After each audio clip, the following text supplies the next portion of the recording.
Praise lord అండి. క్షీరసాగర మదనం కార్యక్రమం స్వాగతం. మీ పేరేంటి, ఎక్కడి నుంచి కాల్ చేస్తున్నారు మీరు? బ్రదర్, నా పేరు దయాసాగర్, నేను జగ్గైపేట నుంచి కాల్ చేస్తున్నాను. మంచిదండి.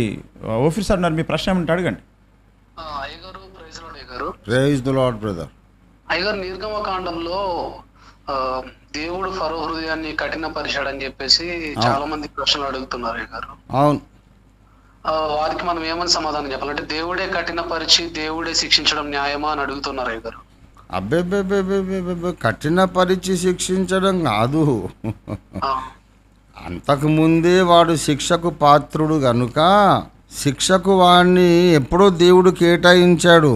వాడు సత్యదేవుడు అంటే వాడికి ఇష్టం లేదు, వాడు వ్యర్థ దేవతలను పూజిస్తున్నాడు, యెహోవాను తృణీకరించాడు, దేవుని ప్రజలను వాడు హింసించాడు, వాడి శిక్షకు పాత్రుడు. వాడిని ఎట్లాగూ శిక్షించాలంటే వాని పాపం ఇంకా పండాలి, కాబట్టి వాడి హృదయాన్ని దేవుడు కఠినపరుస్తానని చెప్పాడు.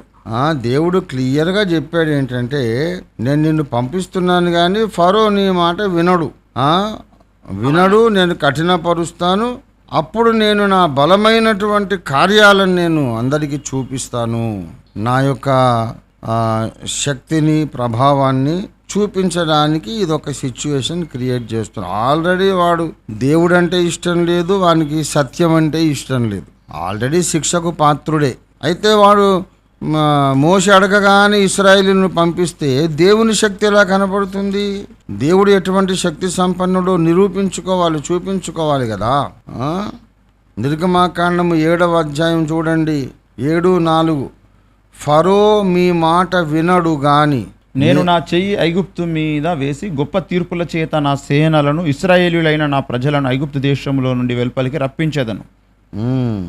నేను ఐగుప్తు మీద నా చెయ్యి చాపి ఇశ్రాయేలీయులను వారి మధ్య నుండి రప్పింపగానే నేను యెహోవానని ఐగుప్తులు తెలుసుకొందురు అనెను. ఈ మాట దేవుడు అనకముందే ఫరో యొక్క భయంకరమైనటువంటి మనస్తత్వం ఎలాగున్నదో చూడండి, వాడు ఎంత శాపగ్రస్తుడో చూడండి. నిర్గమాకాండము 1వ అధ్యాయము చూడండి దయచేసి 15వ వచనం.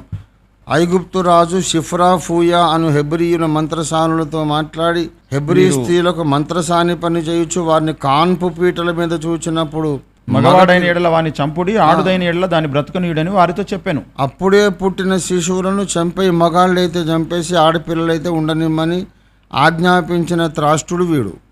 ఆల్రెడీ వాడు శాపగ్రస్తుడు, శిక్షకు పాత్రుడు, కఠినుడు, సత్యం ఇష్టం లేదు, న్యాయం ఇష్టం లేదు. అంతకుముందున్న ఫరో మరి చాలా దయగా ఉన్నాడు ఇశ్రాయేలు పట్ల. ఇప్పుడు వీడెవడు? నిర్గమ 1:8 యోసేపును ఎరుగని కొత్త రాజు, యోసేపును ఎరిగిన రాజు ఇశ్రాయేలు పట్ల దయగా ప్రవర్తించాడు. కానీ యోసేపును ఎరుగని కొత్త రాజు వచ్చి ఇశ్రాయేలును కష్టపెట్టడం మొదలుపెట్టాడు.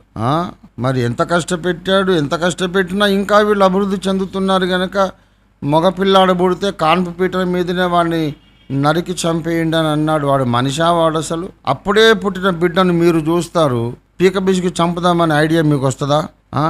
అలాగే ఎన్ని వందల మందిని చంపించేశాడు. శిక్షకు పాత్రుడే వాడు. ఇప్పుడు మళ్ళీ వీడిని కఠినం చేయడం ఎందుకు అని అంటే, దేవుడు తన శక్తిని మహత్కార్యాలను చూపించడానికి, సాదృశ్య పాఠాలు నేర్పించడానికి, అందుకొరకు వాడిని దేవుడు కొంతవరకు వాడుకొని తర్వాత నాశనం చేసేసాడు. ఎర్ర సముద్రములో ఫరోను అతని సర్వసేనను దేవుడు ముంచి చంపేశాడు. అది విషయం.